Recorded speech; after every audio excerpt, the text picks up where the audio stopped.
नमस्कार. आवाज माझा वृत्तवाहिनीत आपल्या सगळ्यांचं स्वागत. वेळेच्या काही ठळक घडामोडींकडे. कोकणात जाणाऱ्या प्रवाशांसाठी अतिरिक्त आरक्षण तिकीट खिडक्या सुरू. ठाणे महापालिकेतर्फे नागरिकांना पाणी उकळून पिण्याचं आवाहन. आणि विद्यार्थ्यांना अन्नातून विषबाधा झाल्याच्या घटनेची चौकशी करावी.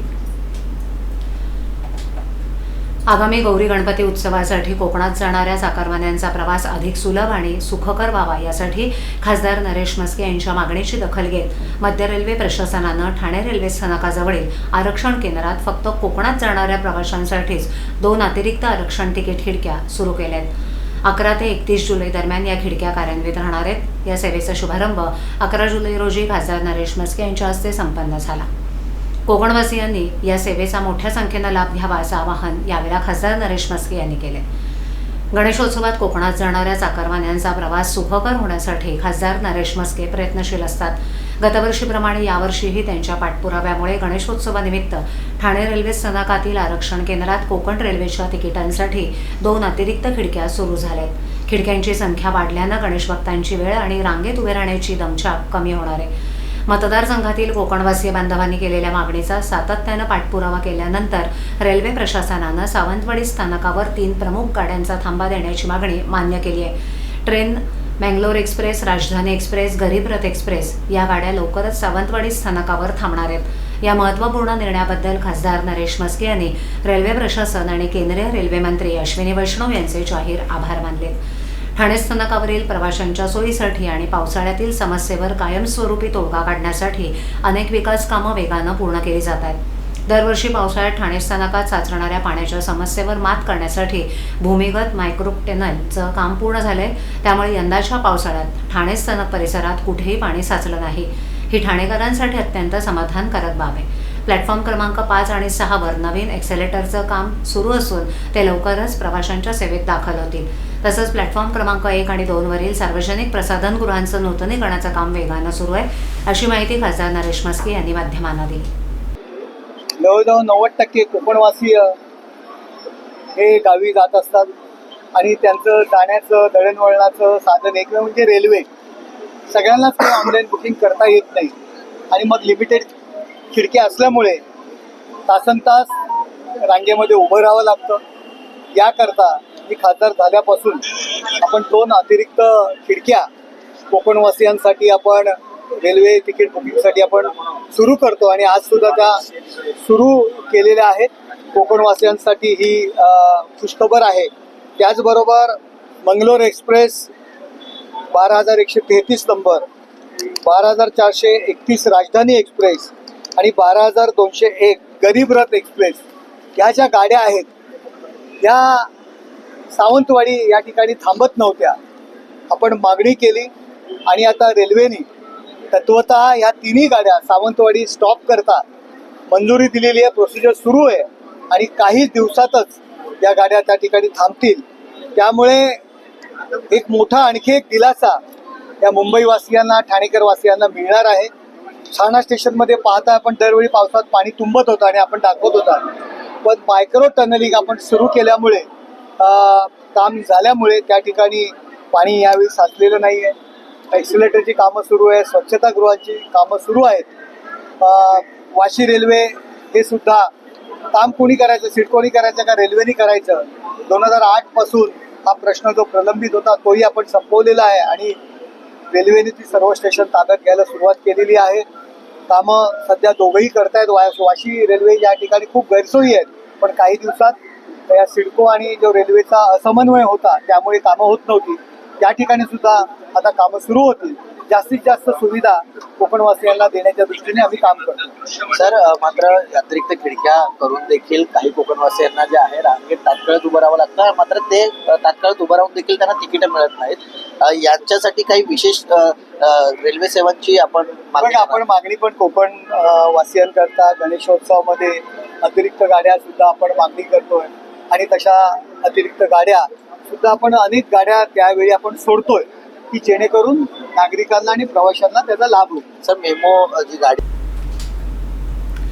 सध्या पावसाळ्याचे दिवस सुरू असल्यानं पिण्याच्या पाण्याद्वारे पसरणाऱ्या जलजन्य रोगांचा धोका वाढण्याची शक्यता आहे. दक्षतेचा उपाय म्हणून नागरिकांनी पिण्याचं पाणी उकळून आणि गाळून प्यावं असं आवाहन ठाणे महापालिकेतर्फे करण्यात आले. पावसाळ्यात जलजन्य रोगांचा प्रसार होण्याची शक्यता नाकारता येत नसल्यानं नागरिकांनी आपल्या इमारतींमधील जमिनीखालच्या तसंच इमारतीवरील पाण्याच्या टाक्यांची नियमित स्वच्छता करावी, तसंच पाण्याच्या टाक्यांच्या सभोवतालचा परिसर स्वच्छ ठेवावा, असंही आवाहन करण्यात आले. आरोग्याच्या दृष्टीनं खबरदारीचा उपाय म्हणून घरगुती वापरासाठी तसंच पिण्यासाठी वापरण्यात येणारं पाणी उकळून आणि गाळून प्यावं. त्यामुळे जलजन्य रोगांचा प्रसार टाळता येईल, असं आवाहन पाणीपुरवठा विभागामार्फत करण्यात आले.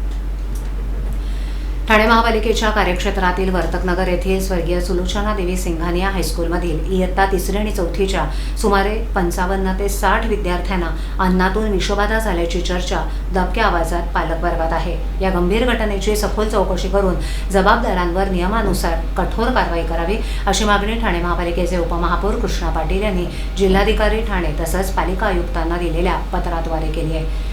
कृष्णा पाटील यांनी दिलेल्या पत्रानुसार संबंधित विद्यार्थ्यांना 1 आणि 2 जुलै रोजी मुंबईतील लोअर परेल इथे आयोजित विज्ञान विषयक कार्यक्रमासाठी शाळेतर्फे नेण्यात आलं होतं. या प्रवासादरम्यान शाळा प्रशासनानं उपलब्ध करून दिलेल्या ट्रॅव्हल्सच्या माध्यमातून विद्यार्थ्यांचा प्रवास झाला. त्यांच्याकडूनच विद्यार्थ्यांना अल्पोपहार आणि भोजनाची व्यवस्था करण्यात आलेली होती. त्यानंतर सुमारे 55 ते 60 विद्यार्थ्यांना विषबाधा झाल्याची माहिती समोर आली असून अनेक विद्यार्थ्यांना उलट्या, जुलाब इत्यादी त्रासामुळे ठाण्यातील ज्युपिटरसह इतर रुग्णालयांमध्ये उपचारार्थ दाखल करावं लागल्याचं पत्रात नमूद करण्यात आलंय.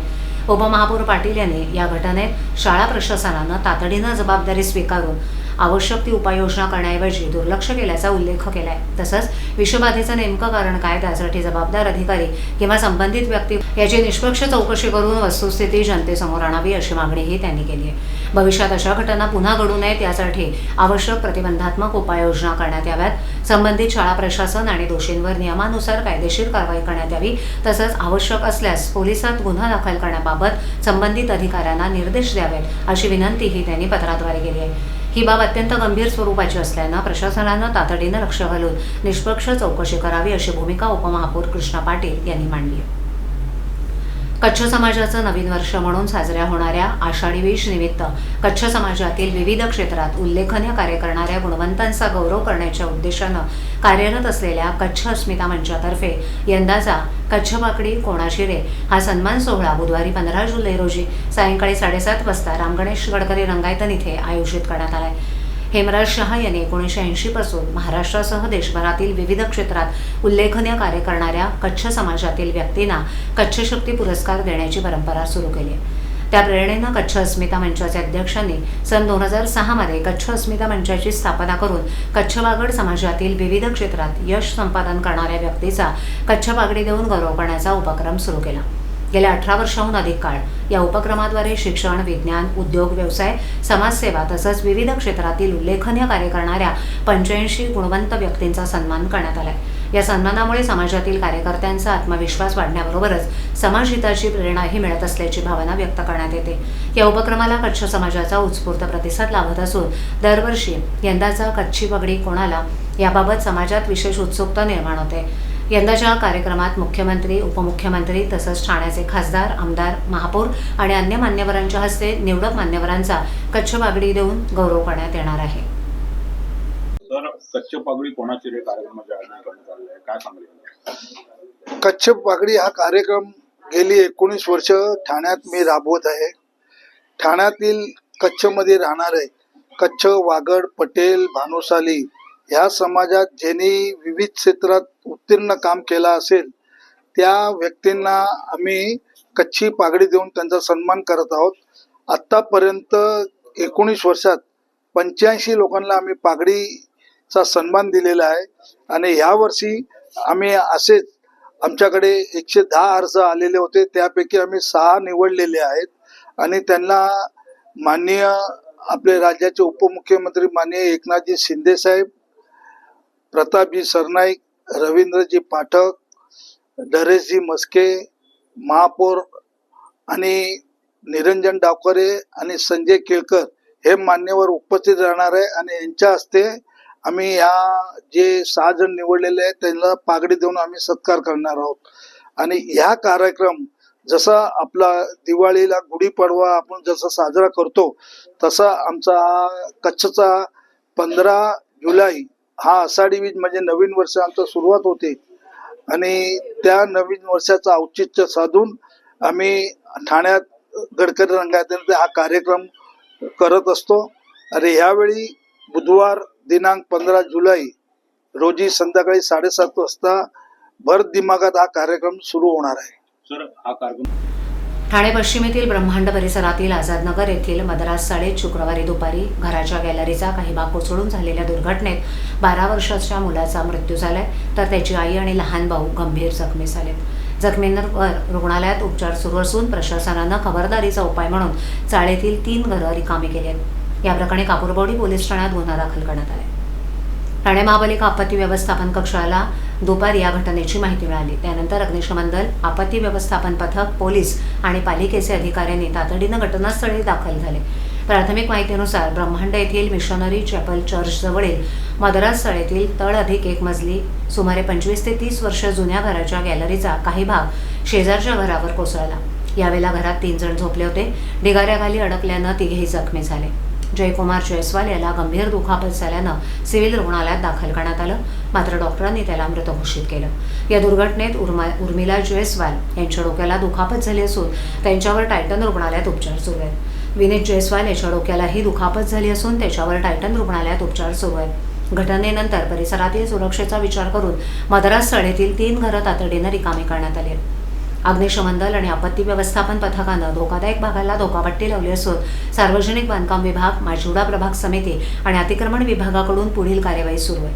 घटनास्थळी उपायुक्त दिनेश तायडे, सहाय्यक आयुक्त सोनल काळे, मुख्य अग्निशमन अधिकारी गिरीश जळके, आपत्ती व्यवस्थापन अधिकारी VM तडवी, पोलीस अधिकारी तसंच अग्निशमन दल आणि आपत्ती व्यवस्थापन पथक उपस्थित होते. मॅडम, काय नेमकी घटना आणि काय उपाय झाला?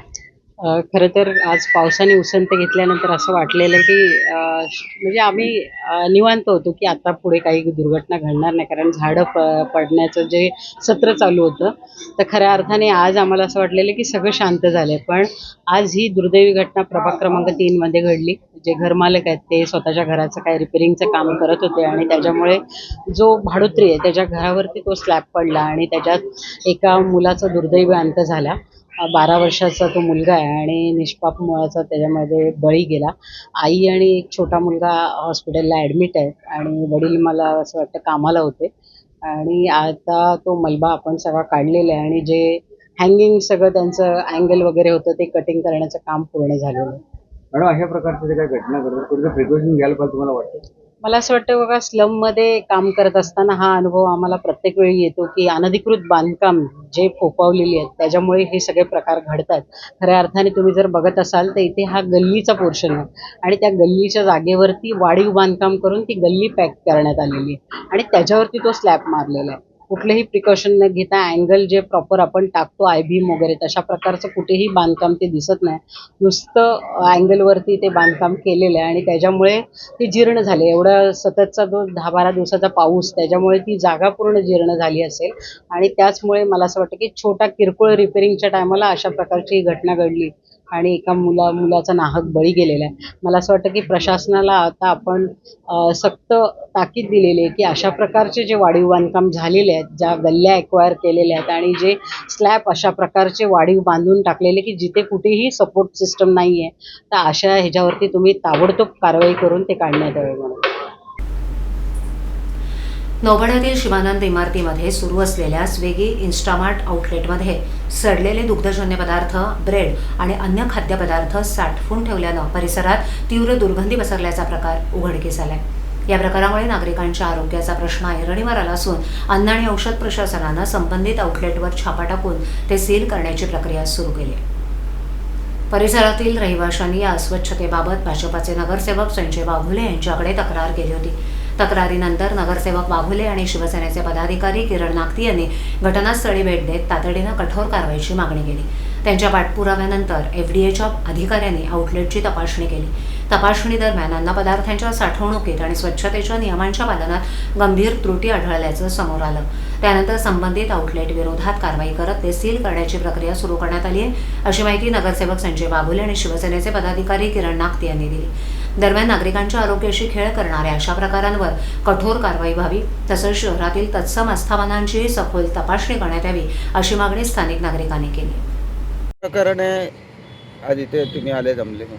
नौपाडा विभागामध्ये शिवानंद बिल्डिंग आहे आणि या शिवानंद बिल्डिंगमध्ये सोसायटीच्या बेसमेंटला स्विगी इंस्टामार्ट म्हणून एक या ठिकाणी आउटलेट आहे आणि या आउटलेटमुळे सोसायटीमधील सभासदांना या ठिकाणी त्रास होतो आहे। या आउटलेटमधील मुलं सोसायटीमधील सभासदांना दादागिरी करतायत। महानगरपालिकेच्या आरोग्य विभागातील कर्मचारी सकाळी या ठिकाणी आपण हा भाग स्वच्छता ठेवा म्हणून सूचना करायला आले। महानगरपालिकेच्या स्वच्छता निरीक्षकला सांगतात तुमचा या ठिकाणी संबंध काय, त्यांना दादागिरी करतायत आणि त्यामुळे स्वच्छता निरीक्षकने मला फोन केला की आपल्या विभागामध्ये शिवानंद बिल्डिंगमध्ये स्विगी इंस्टामार्ट म्हणून हे आउटलेट आहे, त्या ठिकाणी मी पाहणी केली। आतमध्ये ब्रेड सडलेले पदार्थ त्या ठिकाणी आढळून आलेले, सडलेले ब्रेड होते, इतर वस्तू होत्या। आता त्या लोकांनी त्या वस्तू सर्व उचललेल्या आहेत। दुसरं, या ठिकाणी गांजा पिण्यासाठी जो कवर करायला कागद लागतो तो कागद या ठिकाणी विकला जातोय। आता मी FDIचे महेंद्र गायकवाड म्हणून आहेत, त्यांना मी आता फोन केला आहे। FDIचे महेंद्र गायकवाड या ठिकाणी येतील, पंचनामा करतील। यांनी जी काही स्वच्छता ठेवायला पाहिजे या आउटलेटमध्ये ती अजिबात स्वच्छता नाही आहे आणि दादागिरीची भाषा या ठिकाणी त्यांची चाललेली आहे। त्यांच्यावर या ठिकाणी कडक कारवाई व्हावी याकरता इथे थांबलेलो आहे। महेंद्र गायकवाड येतील, पंचनामा करतील, त्याच्यासाठी त्यांची वाट बघतो। आवाज माझावरील एखादी बातमी पाहिजे राहून गेली असल्यास तुम्ही YouTube, Instagram आणि फेसबुकवरही पाहू शकता। तर मग नक्की सबस्क्राईब करा आवाज माझा।